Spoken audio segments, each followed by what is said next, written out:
بسم اللہ الرحمن الرحیم۔ السلام علیکم۔ یہ جی متاثرین اپنے پیسے کمیٹی کے ذریعے واپس ملنے کی گڈ نیوز کا انتظار کر رہے تھے، لیکن ان کو ایک اور گڈ نیوز مل گئی ہے، اور وہ یہ ہے کہ جو یہ لیڈرز آپس میں جو ان کی لڑائی ہوئی ہے 2 دن میں، اور جو زبان ایک دوسرے کے خلاف استعمال کی جا رہی ہے، جو الزام لگا رہے ہیں اور 70,000 تک کے اوپر بک جانے کے الزام لگ رہے ہیں، اس سے ہوا یہ ہے کہ جو اچھی بات ہے کہ کمیٹی کا ان ٹاپ لیڈرز کا اصلی چہرہ جو ہے وہ متاثرین کے سامنے آ گیا ہے، اور اب ان کو سمجھ آ جائے گی کہ یہ جو کمیٹیاں ہیں یہ 100 بھی بن جائیں وہ کچھ نہیں کر سکتے، کیونکہ ان کمیٹیوں میں وہ لوگ بیٹھے ہیں جن کا اصل ایجنڈا متاثرین کے لیے کام کرنا نہیں ہے، بلکہ صرف ٹائم ضائع کرنا ہے، اور وہ اپنا پروجیکٹ جو ہے بڑے اچھے طریقے سے کر رہے ہیں۔ ایک یہاں پہ بات یہ ہے کہ جی جو یہ لیڈرز ہیں جن کو ہم لیڈرز کہتے ہیں، یہ اصل میں کون ہے؟ کیونکہ جب یہ کمپنی بیفور یو ٹاپ کے اوپر تھی تو سی او صاحب کے ارد گرد جو لوگ ہوتے تھے وہ یہ نہیں ہے جو اب متاثرین کمیٹی کے اندر شامل ہیں۔ وہ لوگ تو آرام سے اپنا سارا فائدہ لے کے سائٹ پہ ہو چکے ہوئے ہیں، کوئی ملیشیا چلے گئے ہیں، کچھ اب آپ کو نظر بھی نہیں آتے، نہ ان کے کوئی آڈیو میسیجز آتے ہیں، وہ اپنا فائدہ لے چکے ہیں۔ اب وہ بڑے آرام سے ہنس رہے ہوں گے بیٹھے کہ سارا فائدہ ہم نے اٹھایا، پیسے سی او صاحب نے واپس کرنے تھے، لیکن جن کے اوپر لان تان کی جا رہی ہے وہ کمیٹی کے ہی ممبران ہیں، بلکہ وہ تو اپنے آپ کو متاثرین کہتے ہیں، جو اس ٹائم کے اوپر جن پہ بمباری ہو رہی ہے، جن کے اوپر الزام لگائے جا رہے ہیں کہ وہ 70,000 میں بک گئے۔ تو اصل جن سے انویسٹرز کو، متاثرین کو گلہ کرنا چاہیے تھا وہ لوگ ہیں ہی نہیں، اور جو یہ کمیٹی والے ہیں ان کے اوپر سارا ملبہ، اور انہوں نے خود کہہ دیا ہے کہ جی یہ پیسے ہم آپ کو لے کے دیں گے، ہم ایک نئی کمپنی ڈھونڈ رہے ہیں، جبکہ پیسے تو سی او صاحب نے دینے تھے۔ چودھری خالد فاروق صاحب نے جی کمپنی کا آپ کو پتہ ہے وہ پلان بتا دیا، کوئی اس میں کوئی بہت بڑی بات نہیں تھی، لیکن ان کو ڈسپلن کی خلاف ورزی کے اوپر کمیٹی سے ہٹا دیا گیا۔ ڈسپلن کی اگر بات کریں تو یہی کمیٹی ممبر جب غیر قانونی کمپنیوں کے ساتھ ڈیلنگز کرتی تھیں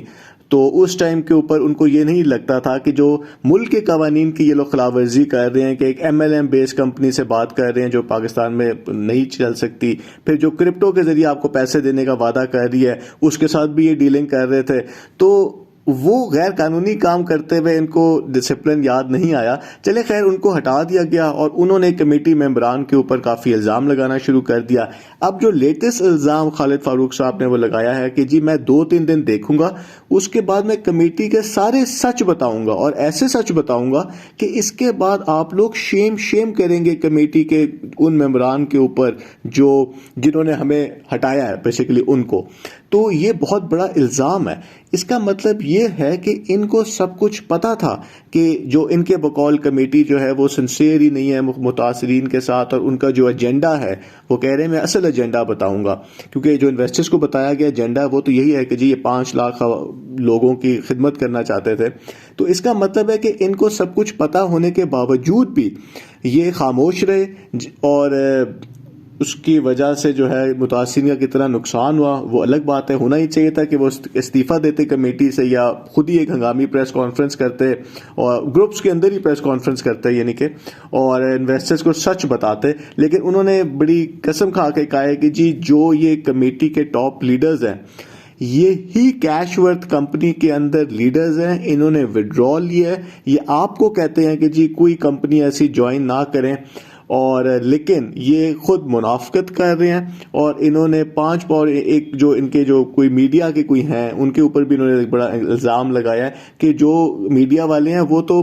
5 کمیٹیوں کے ممبر ہیں۔ تو یہاں پہ منافقت کے بھی ایک دوسرے کو الزام لگائے جا رہے ہیں۔ جہاں تک کمپنی کے ٹاپ لیڈر کی بات ہے تو قمر صاحب جو ہیں وہ بھی بڑے اچھے، ایک شریف سے ان کی بڑی اچھی بولنے کا بڑا اچھا طریقہ ہے، ان کے اوپر بھی الزام لگ گئے ہیں، اور انہوں نے کیش ورتھ کے اوپر بھی کچھ الزام لگا دیے تھے، ان کے آپس میں کچھ مسئلہ بھی چل رہا ہے کچھ عرصے سے۔